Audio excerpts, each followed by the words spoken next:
Thank you, everyone. I'm President of the Commission, Christina Lambert, filling in for Mayor James while he's out. And today is Thursday, July 17th. It is 5:01 p.m. Calling to order our City of West Palm Beach Special City Commission meeting. It's our call to order, reminding everyone of our civility and decorum policy. And jumping right into our public hearing. Our public hearing item 3.1 is the public hearing of resolution number 153-25, establishing the rates for the fire service assessment fee for fiscal year 2025-2026, and approving the assessment roll and setting the date for the public hearing on August 18th, 2025. Good evening, Commission President, Commissioners. Bridget Souffrant, Chief Financial Officer. As a matter of course, this evening we have a presentation to discuss our fire assessment fee fund and the proposed 2026 budget, as well as the proposed fire assessment fee rate used to calculate that budget. As City Administrator Johnson noted a few minutes ago in the prior special meeting, we are slightly behind schedule with the budget, and so normally we've had Mayor Commission work sessions where we've discussed the fire fee assessment fund and the rate. We are doing that here with you tonight as our timing is trying to get back on course. So before you this evening is Resolution 153-25. Excuse me, which establishes the fire assessment fee rate and sets our final public hearing date as August 18th, 2025. In 2008, the city adopted Ordinance 4141-08, creating the fire assessment fee. The fire assessment fee is a reoccurring special assessment that is brought forward annually. The fire assessment fee was created to assist in funding a portion of the fire services costs. The general fund and general property taxes cover the remainder of the fire services and all of the emergency medical services, as EMS costs are not eligible under the fire assessment fee. Ordinance 4141-08 calls out in detail the fire service related items that can be funded with the fire assessment fee, which includes things such as facilities, land, equipment, personnel for fire services, and professional services, to name a few. Special assessments are charges against real property for costs incurred by the government to provide benefits to that specific property.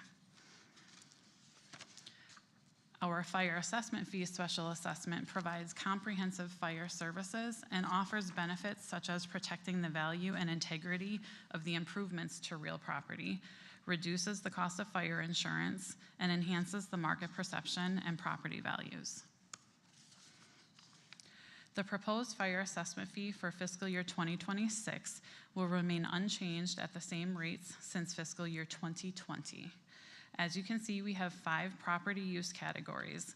The residential fee is $100 per dwelling unit, which will remain the same, as well as the 4 categories and their fee per square foot, also unchanged. This slide is showing our fiscal year 2025 adopted revenue budget compared to the fiscal year 2026 proposed budget. With the fire assessment fee not changing, we are again budgeting for a little over $8 million in revenue from the fee, as well as utilizing our cash carry forward for various one-time items being funded that we'll discuss in later slides. The fire assessment expenditures are displayed here, comparing our fiscal year 2025 adopted budget to the fiscal year 2026 proposed budget. Our personnel services increased 13.2% based off of contractual increases in step pay, 4% increase in health insurance, and workers' comp increases, plus the addition of 4 new firefighters in the fire assessment fee fund. Materials and services increased 3.5%, with the largest increase being increased utility costs. Internal service charges for IT and fleet are remaining flat, and transfers out increased by 1.5%, which includes our transfers for debt service, as well as the capital costs. As you can see detailed on this slide, the proposed fiscal year 2026 fire assessment fee fund includes 13 firefighters, including the 4 new firefighters, 4 equipment maintenance staff, an assistant fire chief, and a division chief. Our materials and services cover travel and training for annual certifications, as well as our uniforms and bunker gear replacement plan, and uniforms and bunker gear for the 4 new employees. As noted earlier, transfers out covers our 2020 fire lease and one-time capital items. This year, we have included in the budget for a fire rescue truck, Fire Station 1 generator replacement, Fire Station 1 roof replacement, and Fire Station 3 above ground storage fuel tank replacement. The upcoming dates in the rest of this process include the final fire assessment fee resolution on August 18th, and then September 8th, we'll have our first public hearing on the tentative budget, and September 22nd for adoption of our fiscal year 2026 budget. Are there any questions? Commissioner Ward.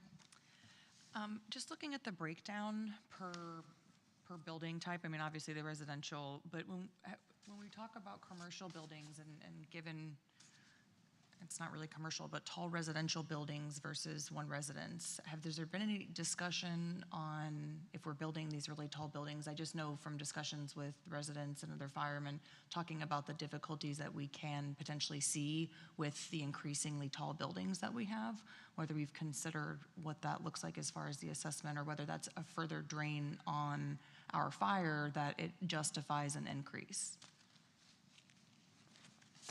We'll have Chief Maddie. That's out of my realm. Sure. Diana Maddie, Fire Chief for the record. To your point, one of the reasons we're asking for the 4 firefighters to go into fire assessment this year is to add another firefighter to our tiller truck that's housed in the downtown, which is increasingly busy. So having those 4 firefighters able to get on scene faster and be able to split those duties up in a faster manner is something we're taking into consideration with that. We also asked for additional, and we'll see what the budget pans out to be, but we need additional inspectors to do those jobs so that those plans reviews can get done and we can make the buildings safe. Because ultimately, if the buildings are safer, that's less work in the big picture when they're sprinklered and they have great alarm systems and they're fire resistive construction and all of those safety mechanisms are in place. The new construction is going to be a lot better than the legacy buildings. We do have 13 unsprinklered high rises in the city, and those continue to be something that we are always encouraging our firefighters to do site visits on. So we do plan for that kind of thing. So Thank you. Hope I answered your question. Thank you. Thanks. If I could follow up on that, it's a good question. And so for the dwelling units, it's $100 regardless of if it's a condo or an apartment complex per unit. Is that correct? Yeah. Okay. So if you had a carriage house in the back of your home, that would be a different, if it's got an address, it's got a fee. Okay, thank you. Commissioner Fox? Thank you. I saw a video that the mayor put out earlier today that was discussing federal budget cuts that might be impacting the fire department. And I think based on what we just talked about, how we haven't seen the budget yet, I guess I'm concerned that we are looking at this as the same price as it's been, and I don't ever want to put an additional burden on residents, but how do we know that, that this is, that we should stay at this $100 when we're talking about these other potential cuts for staffing and resources? We just want to make sure that we have the resources needed for our fire department, and is there a way that we can look at this tonight and make it a not to exceed rate rather than a specific number until we have the workshop next week to kind of see what the numbers look like and hear more of the details of what things might be cut and what things are being asked for. Let me weigh in here. And someone from finance, correct my understanding, maybe it would be you, Chief Maddie, or the city attorney. So as it relates to the fire assessment fee, It is my understanding that when the board elects to increase that fee, that is guided by having a new study done. If we go back to 2019 when that fee was increased, it was based on the study that had been done, and it was a recommendations on what the rates should be. I think that has been our practice. It may not be a requirement. So as it relates to, if we follow that practice, we wouldn't have time between now and when the budget is adopted to do it. However, if the board wanted to look at how we could add potentially additional firefighters, certainly one option would be on the general fund side, and we'll have that discussion on Tuesday. I think it's important to note that the fire chief and her team has submitted a SAFER grant for 14 firefighters? 17 firefighters. And that is part of what is highlighted on the mayor's video, the potential of the federal government no longer funding SAFER grants and the impact that it would have. But we are still cautiously optimistic that the federal government will proceed with providing funding for SAFER grants. I think we have had an excellent track record, so we're operating on the premise that our SAFER grant will be approved, and we will get that notification probably sometime in September, and then that would bring the 17 new firefighters online in addition to the 4 that are already in the budget.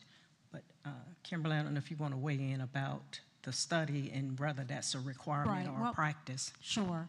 In special assessments, as Bridget laid out, you have to, number one, identify a benefit, and then that benefit that you've identified, you identify the cost, and the cost has to be proportionate among the folks. So generally speaking, in order, so that if we are challenged in how we came up with the assessment, we do have a study that supports that the benefits are allocated proportionately among those who are receiving the benefit. So yes, we do studies in order to withstand a legal challenge. You follow up? Just to follow up, I understand what you said, but I guess just in case this is going to come up in the next year, is there a certain amount of time that we need to know that we want to do a study? If, like, for example, when would we have to start if we were thinking about it for next year? In a perfect world, I would start sooner than later, probably within 6 months from the date that you wanted to have the numbers ready for adoption of your program. So we would want to start early. Commissioner Peduzzi? Thank you. Just to continue on the comments from Commissioner Fox and the comments of our city administrator, I think that we're not relying probably on the fire assessment fee to make sure that we keep up with all fire service needs within the city. I think that general fund is also needs to be kept in mind, and it sounds like we have the ability to discuss the needs of the city at those work sessions.